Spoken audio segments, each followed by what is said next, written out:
नमस्कार. शिवसेना आणि संभाजी ब्रिगेड यांची युती का झाली असा प्रश्न आपल्या सगळ्यांना पडतोय.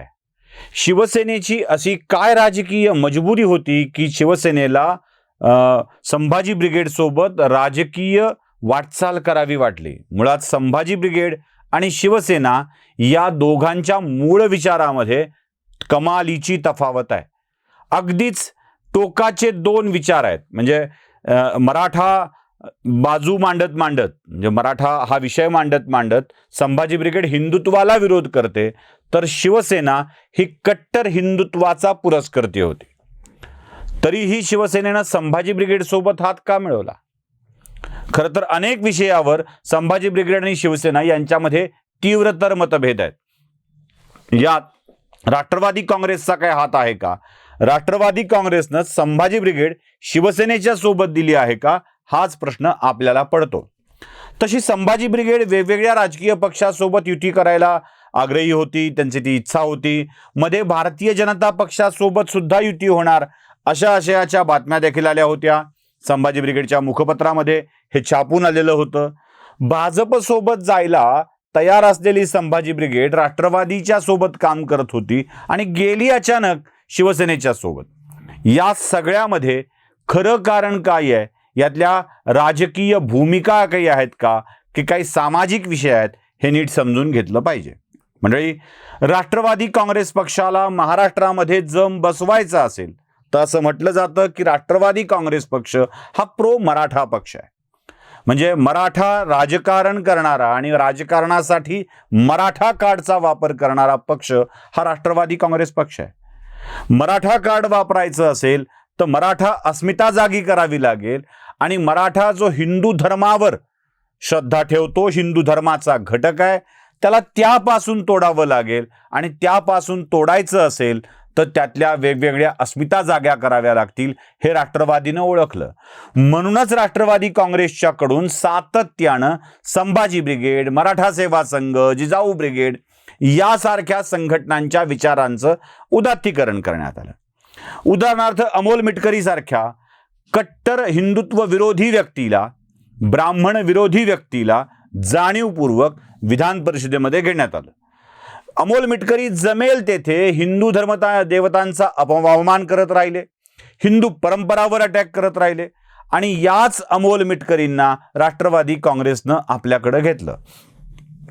एक लक्षात घ्या, मराठा सेवा संघ, संभाजी ब्रिगेड आणि शिवसेना या दोघांच्या मधली काही साम्य स्थळ आहेत. ते कोणती आहेत? तर उद्धव ठाकरेंच्या शिवसेनेकडं रस्त्यावर उतरून गोंधळ घालण्याची क्षमता असलेला शिवसैनिक मोठ्या प्रमाणावर आहे. जो रस्त्यावर उतरतो, तोडफोड करतो, जाळपोळ करतो, जो खळखट्या शब्द मनसेने घेतलेला आहे ना, त्या शब्दाला जागणारा एक शिवसैनिक हा शिवसेनेकडं खूप मोठ्या प्रमाणावर आहे. घरचं खाऊन लष्कराच्या भाकरी भाजणे हा जो प्रकार असतो, तसा करणारा एक विशिष्ट वर्ग असतो. म्हणजे त्याला बाकी घरच्याची काही चिंता नसते, तो आपल्या नेत्यासाठी वाटेल ते करायला तयार असतो. रस्त्यावर उतरणे, तोडफोड करणे, जाळपोळ करणे ही शिवसैनिकांची आवडती कामं आहेत आणि शिवसैनिक त्यासाठी सतत तयार होता. असा एक वर्ग शिवसेनेकडे मोठा आहे. दुसरं जे आपण संभाजी ब्रिगेडमध्ये बघतो, त्यात एक गोष्ट अशी आहे की सार्वजनिक व्यासपीठावर खुलेआमपणे, जाहीरपणे हिंदू देवतांच्या टिंगली करायच्या, ब्राह्मणांवरती आघात करायचे, याची हिम्मत किंवा ही सवय संभाजी ब्रिगेडच्या वक्त्यांना आहे.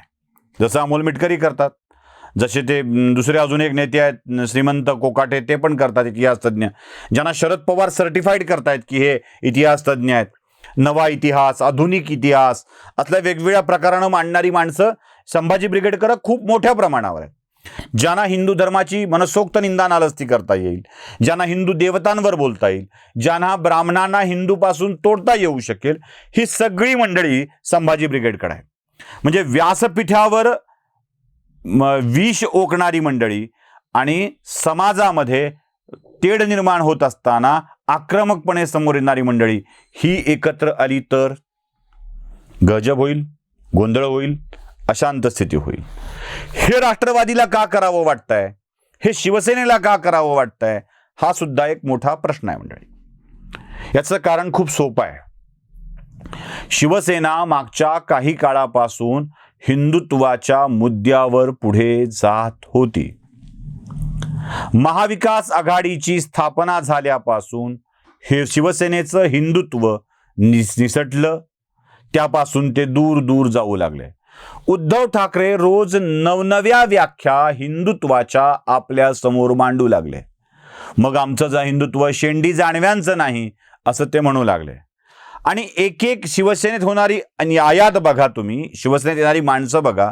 सुषमा अंधारेंच्या सारखा हिंदू देवदेवतांवर टीका करणारी व्यक्ती सुद्धा शिवसेनेमध्ये उपनेते या पदावर जाऊन बसले. आठवतं ना, आई बसली आई बसली, हे चप्पल न घालता बाया जातात, सत्यनारायणावर केलेला आक्षेप, या सगळ्या गोष्टी आपल्याला माहित आहेत. आता या प्रकारच्या शिवसेनेच्या बदलानंतर शिवसेनेत एक मोठी फूट पडली, शिवसेनाच बाजूला सरकली. आणि ती शिवसेना आनंद दिघेंचं हिंदुत्व, बाळासाहेबांचं हिंदुत्व मांडू लागली, जी एकनाथ शिंदेंच्याकडे आहे.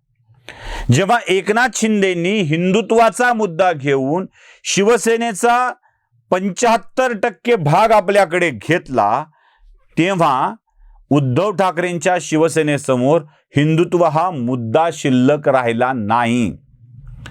जेव्हा हिंदुत्वाचा मुद्दा हातून निसटला, तेव्हा शेंडी जाणव्याशिवायचं हिंदुत्व, मराठा समाजाचं, म्हणजे मराठा समाजामधला जो अतिरेकी विचार मांडणारी मंडळी आहेत त्यांच्यासोबत जाऊन हिंदुत्वावरच आघात करायचा, हे धोरण उद्धव ठाकरेंनी पवारांच्या संगनमतानं स्वीकारलं. म्हणूनच त्यांनी संभाजी ब्रिगेड सोबत युती केली. भविष्यात शिवसेनेच्या राजकारणामध्ये तुम्हाला एक गोष्ट लक्षात येईल की ते जुन्या हिंदुत्वापेक्षा नवं हिंदुत्व मांडतील, नव्या प्रकारची मांडणी करायला लागतील. आणि त्यांचं हिंदुत्व हे शिवधर्माचं हिंदुत्व असेल, जे शिवधर्मात वेगळ्या प्रकारे मानत आलेत त्या स्वरूपाचं ते असेल.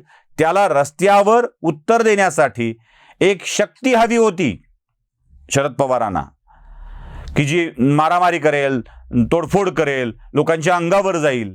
या स्वरूपाची एक शक्ती हवी होती. ती शक्ती पवारांनी घेतलेली आहे. तुम्हाला आठवत असेल, दिवंगत विनायक मेटे ज्या वेळी काहीतरी अशी अघोरी कृत्य करत होती, म्हणजे त्यांच्या संघटनेनं कुमार केतकरांच्या वरती हल्ला केलेला होता, मेटेंच्या या संघटनेचा उपयोग पवारांनी अशा स्वरूपासाठी करून घेतलेला होता. त्यावेळेला ते राष्ट्रवादी काँग्रेसचे आमदार होते, राष्ट्रवादी काँग्रेसच्या जवळ होते. अशी एक एक माणसं येत राहतात, जात राहतात. तशी आता शिवसेनेची स्थिती आलेली आहे. पवारांनी रस्त्यावर उतरून संघर्ष करण्यासाठी म्हणून शिवसेनेला निवडलेलं आहे. आणि त्यासाठीच हा सगळा खटाटोप, या सगळ्या आघाड्या करण्याचा खटाटोप चाललेला आहे. त्यामुळे हे साधं सरळ गणित लक्षात घ्या.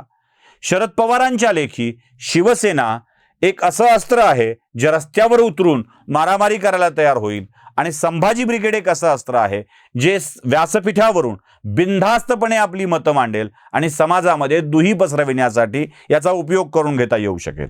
महाराष्ट्राचं राजकारण करायचं असेल तर अशी दुही पसरविणे शरद पवारांच्यासाठी आवश्यक आहे. आणि त्यासाठीच हे सगळं होत आहे. म्हणूनच झाली आहे शिवसेना आणि संभाजी ब्रिगेड युती. व्हिडिओ आवडला असेल तर लाईक, शेअर आणि सबस्क्राईब करा. धन्यवाद.